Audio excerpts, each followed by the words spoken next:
Good morning, good afternoon, good evening. This is Dan Fogler. I'm chilling on Comic-Con Radio with Galaxy. Take it away. A Hufflepuff or Gryffindor? Say the right answer. There is only one right answer. In my heart, I'm Hufflepuff. Oh, I love you so much. Magical case or invisibility cloak? I'm a case man. I'm still so pleased you said Hufflepuff. You like that? Yeah, in my heart, I am. Watch and learn, brother. I'm going in. And I am the tiger, buddy. Hey, tiger. I don't like how this looks. No good.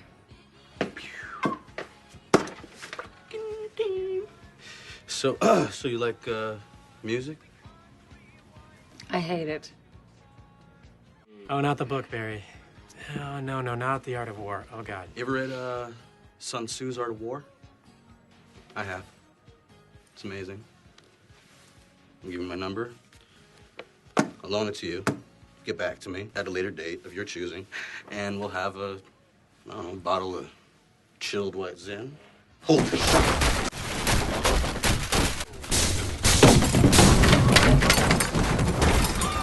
Some mad genius to change things. Yeah. You think that might be me? Good morning, good afternoon, and good evening. This is Galaxy signing in for Comic-Con Radio. Coverage of pop culture events from around the globe. Amazing interviews with celebrities. Daily recaps and reviews of popular television. Movie reviews. Everything Comic-Con and fandom from around the globe. Comic-Con Radio. Get ready to enter our universe. Let's go. Good morning, good afternoon, and good evening. This is your boy Galaxy on another amazing episode of Comic-Con Radio. Today we have a really cool dude. I ran into him at San Diego Comic-Con. He was chilling at our After the Con event there. We were hanging out. He's a really cool dude, funny guy, and I'm really grateful that he came on the show. Today we have Dan Fogler on Comic-Con Radio. Dan, what's up, brother? Welcome to Comic-Con Radio. What's up, man? Thanks for having me. I'm at Dragon Con right now, okay, which is in Atlanta. I landed here, about an hour ago. Do you like it? So I've never been to Dragon Con before. It's pretty wild. So you must be there with a lot of friends, having fun. Probably exciting for you. It is probably exciting for me. You bring because I sign autographs and stuff. You have handlers and people that kind of usher you around and help take money and stuff like that. So that's all the voices that you might hear in the background. So this is the first Dragon Con. First one ever. First one that I've ever been to. Yeah. Nice. And I hear it's a big party, so it should be fun. It's a huge event. It's amazing. It's something that's much different than the San Diego Comic-Con. Is that your first San Diego Comic-Con? Oh, the one I saw you at? No, I've been going there for a while. I think I've been going to San Diego since 2007 or something. Nice. So I've been going pretty steady since then. Has it changed for you through the years? Has it gotten bigger? Yeah, definitely gotten steadily has gotten larger crowds, and but the vibe is usually the same. It's maintained that vibe where people are walking around still kind of awestruck, and it's good, man. One thing I gotta let everyone know about you: you're a cool guy. You're very nice. You don't have that bougie mentality. You have this cool mentality. You hang out with everyone. You just chill out. You do your thing, and that's what I love about you, bro. Because you were at our event, you didn't say no to anyone. That's really nice of you, because we do that event a lot, and we get everyone that comes out to it, and they're not as nice as you. So thank you. What happens? People are just jerks. They're just like, they no don't autograph. give fans time of day. They're just like, hey, I'm a superstar, step back, and you just chill, which is cool. And I want everybody to know that. Yeah, I appreciate it, man. Yeah, it's like I started practicing transcendental meditation, and I found that it's better. Life is better when you just flow with it, So, it's like Bruce Lee says, be like water, So if you can just flow through any situation and maintain good vibe, and you can stay happy, and that's what life is all about, man. That's such a cool saying. I love Bruce Lee. I used to follow Bruce Lee all the time. When I was a kid, I used to get those little papers in my elementary school, and I used to get all the Bruce Lee books. and I would read them all. And that was the number one thing that I've always remembered from him is like, be like water, fit the cup, fit the teapot, fit everything. And it's a cool way to live. But it's also a path of least resistance. You know, it's basically like sometimes someone's energy is just too much and you can't vibe with them. So you have to, you know, move around them and keep going, you know. But sometimes, or, you know, usually people mean well. And so it's good to make friends, collect interactions, and, you know, because if I didn't say hello to you, we wouldn't be here right now. Absolutely. Yeah. I like you, man. I like your movies. I like you as a person. I like you since Balls of Fury, ever since I like you. So it's been a long time commitment of liking what you do. VIP, baby. I was happy that you were there. You know, that's why I was like, hey, we got to chat. I got to get you on the show. We got to go over a bunch of things because you're in these major movies, but then you just made the move to The Walking Dead. How is that? Oh man, it's cool, dude. I was doing Fantastic Beasts, and I told my agents, I was like, you know, put the feelers out for some shows that are kind of darker and on the other side of the spectrum, you know, from what I'm doing, and I always feel like it's good to, even though Luke and Jacob are kind of similar characters, that the world is much darker in The Walking Dead, and where I get to kill zombies, you know, and I get to ride horses and stuff, and that's like, for me, that's really fun. Like I always wanted to be in a Western, and I always wanted to be in a zombie movie, so it just meshes everything together nicely. And it's cathartic, man. Just like, you know, being in the middle of a crowd of walkers and like being able to do that stage combat and defending your life. And it's good exercise. Well, you know what? And you're doing well. You fit well in it. You're perfectly written in it. And it's such a great addition because when, you know, you had the loss of such a big character from Walking Dead in the middle of season 9, when Andrew Lincoln is gone, you have to bring in some cool people to fill that void. And now Michonne, she's leaving this year, and you guys filled it in perfectly. And your character is a great change and a great addition for The Walking Dead. So you're in there perfect, man. Oh, thanks, man. Yeah, it's fun. You never know when you when you sign on. Like, it was similar for Fantastic Beasts. We were like, okay, this is an existing franchise universe, and we could step in and, you know, hopefully, you know, it works and we don't upset all the fans. You know, it's a similar thing with The Walking Dead. It's like, okay, we're walking in the middle of this show. It's global, going on 10 seasons and, you know, 9 seasons at the time. And it's like, man, you better step up because you have a lot of people to please, you know, and so I knock on wood that things are going well. I hope I get to stay on as long as possible. Well, the way you are and all these conventions you're going to and all the fans that appreciate you so much and the friends you have and everybody supporting you, why not? And you got to stay, baby. You got to stay in that show. I want to see what happens to you, man, because on The Walking Dead, you're like this violin playing, funny, awkward guy, but you've survived all those years. It's funny who was able to survive. You know, you never know. You can't judge a book by its cover. You don't know what Luke has done. Oh yeah, you don't know what he's done to get there, right?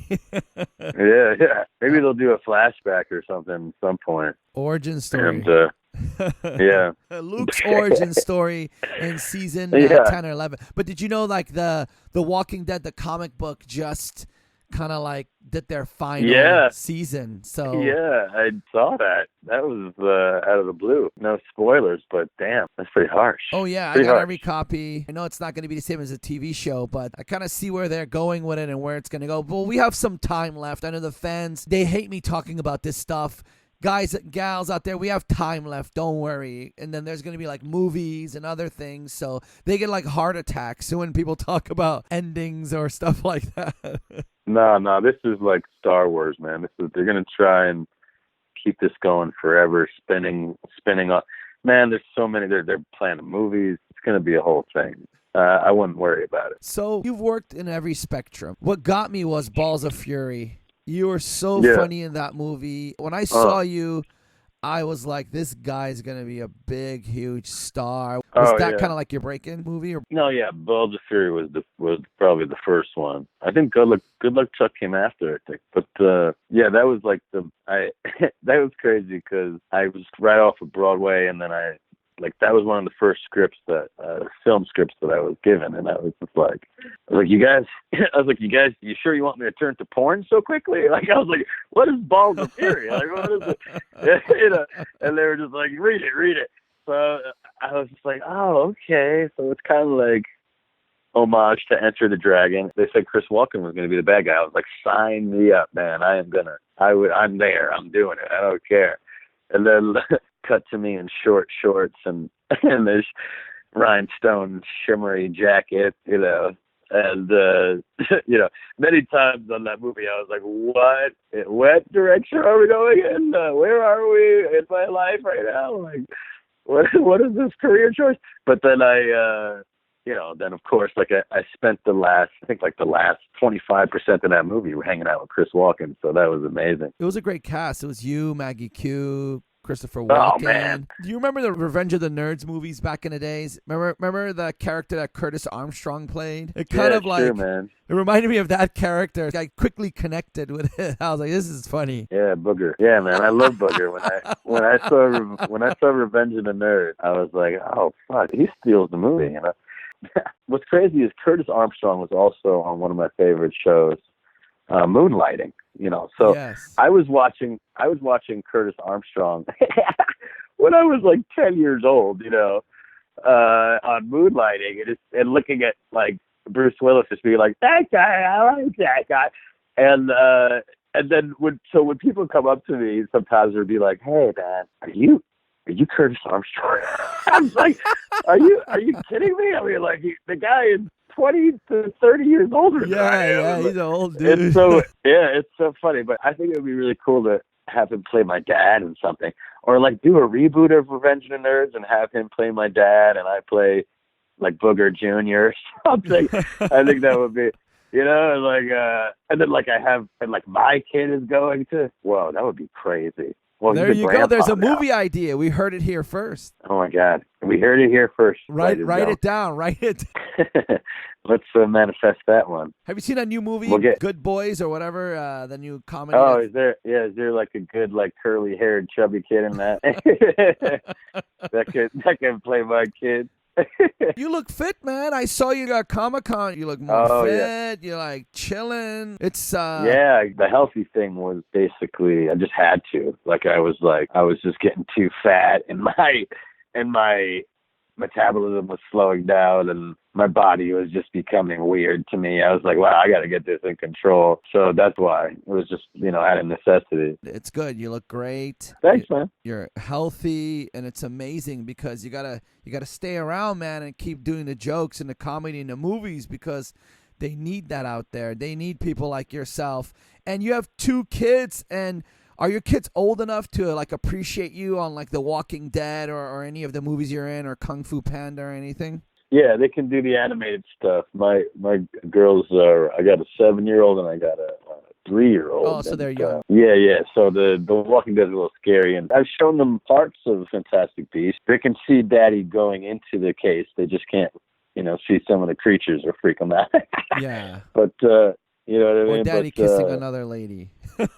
Right. Yeah, exactly. Well, actually, they understand that the whole acting aspect. Oh, they do. That's cool. That's cool. Yeah, they get that. I think the Fogler sisters are going to be performers at some point down the line.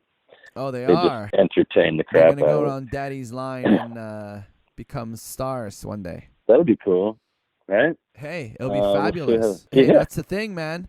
To have kids and they follow your footstep and even become bigger and brighter, that's an amazing feeling. It is amazing. Yeah, I love that. That'd be cool if that happened. They're lucky I would though, because support- you go to all these Comic-Cons, and when they're old enough, they could come out and check you out, and it's such a different experience on the other side. Like, I've experienced Comic-Con as a regular fan. I've been to so many different ones, and then in the past decade, being part of what I do, I get to be behind the scenes and be part of it and do things with it all over, and it's such a different feeling. So to experience that when you're at a young age, it's such a privilege. Yeah, they just started to come along and check it out. They they love Halloween. They love dressing up, so they dig the Comic-Cons, man. They're coming to this one, Dragon Con. We'll see. I'm gonna scope it out. If it's a little too crazy for them, we'll maybe try to bring them in on a less crazy day. So what's up? Is there anything new that you're working on outside of The Walking Dead? I know you're busy. There's 2 things in production right now, but anything major that you can share with us? Man, I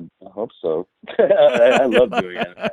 I love doing that, man. I did some Robot Chicken stuff recently, but it's been a while since I've done a big animated movie here. I got this movie called Spinning Gold, which I'm excited about. It's about like the birth of Casablanca Records. You remember that? Like in the 60s and 70s. Like, oh yeah. The music is just Kiss and Bill Withers, Donna Summer, like all these huge like icons came out of that time were on that label. And so it's probably going to be one of the greatest soundtracks you'll hear in a long time. And I play a record producer in it, and it's like Animal House in a record company.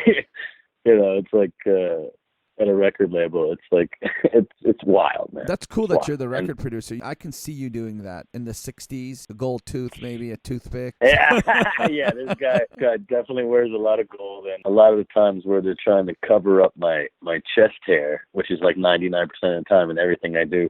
Here they're just like, let your freak flag fly. They're just like opening up more buttons on my shirt. So there's a lot of. It's like I'm Chewbacca, It's pretty awesome. What else? You got the argument coming out too, right? You have Maggie. You're working with Maggie Q again. I worked with Maggie, man. That was great. That was so fun. And Robert Schwartzman is directing it. That's cool. Yeah, he was great. I had a blast with him, and the movie is very similar to. It's like an ensemble, very quick ensemble piece, kind of like a Clue or something, or, Soap Dish. Like, it's that kind of like, it's like an homage to the 80s. Oh, man, that was a lot of fun, that movie. A lot of, physical comedy and a lot of like verbal comedy, a lot of having to speak trippingly on the tongue in order to get the bits across. It's really great. Yeah, there's that. What else, man? I'm going to do another Goldbergs episode. I always jump up on the Goldbergs on the Thanksgiving episode and the holiday episode. Goldbergs are cool. I liked you in that episode, and you did really great, and now you coming back. Yeah, I always do the Thanksgivings. Like, so that's become a tradition, so... Uncle Marv comes in and drives. Uncle Marv for Thanksgiving. Yeah. He like ruins Thanksgiving and then makes it okay again, and I get to drive some kind of classic car from the 80s. It's fun. You're a comedian. You're a writer. I know your dad was a surgeon. How did they feel when you were just like crazy comedian guy and, balls of fury and stuff like that? How did they feel about this? My dad wanted to be an actor, and he went to like, the Fame School, School for Performing Arts. Oh, nice. And so their jobs were conservative, but okay. Yeah, he was living vicariously through me because when he was growing up, it was really risky to become an actor, and his parents were like, yeah, maybe you should be a doctor. And, so he didn't get to fulfill his dream. So when I wanted to go on that path, he was very supportive. I had good luck with that because, he was a doctor, so he was able to support me while I was knocking on doors and going on auditions. And my mother and my father, first of all, we grew up going to theater all the time. Like, we were constantly going to shows. And like, whenever we had family over, my dad would tell stories and there were jokes, and everyone was laughing, and everyone was very gregarious, very gregarious family. So that's how I grew up. So, I was very lucky. That kind of like build this thing in you because you saw your dad joking, conservative job, a surgeon, but then, he's a funny guy and he wanted to be an actor and he went to school for it. You took that role and then you took all that family history and then you just started. Were you that guy that said jokes during holidays and everybody started laughing like the Eddie Murphy type of thing? Or you were more quiet? Oh, yeah, absolutely. No, definitely the Eddie Murphy thing. We would the kids would put on shows and do jokes for the family. And I started early, man. Me and my brother, my older brother, I think I was probably a toddler, and they put us in front of Looney Tunes, and I just started, Daffy was going, whoa, what are you doing that? And I just started like copying that, and my brother would crack up and just be like, oh my God, this kid's funny, So I started young, so I knew that I had the ability to make people laugh before I could probably talk, And so yeah, they class knew you had clown, the it thing. It was the it thing, that chromosome that they knew one day become where you're at today, and that's great that you had family support. And you grew up in Brooklyn. It was probably a little bit harder, you think, for you getting into this, or was it okay and you had a path that you were like directed on? Well, as a kid, it was, making home movies and making stuff with the kids in the neighborhood, like Kung Fu movies and stuff like that. And then in school, it was school plays, musicals and doing whatever was offered, basically. And then when I was in high school, they really supported the kids making their own stuff, writing their own plays, making their own student films and stuff. So, yeah. And then I just took that into college, that mindset of being able to create stuff on your own, if you have to or if you have the inclination. And then that, begets the next thing, which is basically how my career was started, where the Spelling Bee show, where I helped create it with all my friends, and then the rest was history. And do you sometimes now, when you're on set at a major movie or like The Walking Dead, do you sometimes think to yourself, wow, look where I'm at, or you're used to that already? No, I'm always like, I'm going to wake up some point, in a hospital bed, being like, hey, the coma's over, man. Where were you? You were driving along on your bike and you whacked your head pretty hard, man. You okay? Yeah, I'm just waiting for that moment. Oh, man. Too many pinch. This is real life. All right, good. That's good. That's good to know. Thank you for the affirmation. Yeah, there you go. I just pinched you. Dang, man. These are great stories. Amazing. Thank you for coming on the show. I know you're so busy. You have to head over to Dragon Con. You got a busy day ahead of you. Is there anything else you want to tell the fans, Dan, before we head out? Yeah, I'm going to be at New York Comic Con, hopefully. And it's going to be a big one, man, because, obviously The Walking Dead and season 10 is premiering. And I have my comic book, Brooklyn Gladiator, Fishkill. They're going to be premiering there as well. I'm going to be at the heavy metal booth, and I have a story in Megadeth's new graphic novel. It's the first story in it. That was another pinch me moment. I couldn't believe it. They asked me to do that. And I got a story in Heavy Metal magazine, man. Like, what? So New York Comic Con in the comic book world is going to be very fun this year for me. So check that out. Come and see me. I got my own podcast, Dan Fogler's 4D Experience podcast, and we'll be having an event at New York Comic Con as well, and parties and stuff. So come and say hello. At Mr. Dan Fogler is my handle. That's so perfect. Weird to say that. So if everybody wants to get a hold of you, they go to at Dan Fogler on Instagram. At Mr. Dan Fogler. Yeah, you got it. And they'll see you at New York Comic Con. If you're out there in New York this year, please go see him, see his new comic book. My comic book's being released too at New York Comic Con. It's going to be amazing. So everybody has a comic book. Yeah, it's good. It's a good thing. It's a great thing, man. Well, it was lovely having you on the show, Dan. I know you got to go because today's Friday. Get your ass to Dragon Con. With that said, ladies and gentlemen, good morning, good afternoon, good evening. This is your boy Galaxy with the amazing Dan Fogler. I know it was short, but it's okay. We're going to have him back on. Dan, we got to blow kisses to the fans. Ready? 3, 2, 1. Mwah, billion kisses to all the fans. Wow. Oh, there you go. Kisses for you guys. Bring it to New York Comic Con and get his autograph there. Follow him on social media. Say what's up to him. We love you guys. See you on The Walking Dead. Peace. Good morning, good afternoon, and good evening. This is Galaxy signing out from another amazing episode of Comic-Con Radio. Tune in for your daily shows of Comic-Con Radio. Go to comiccon-radio.com. Reach us on social media. Instagram at Comic-Con Radio. Comic-Con Radio, taking the world one listener at a time.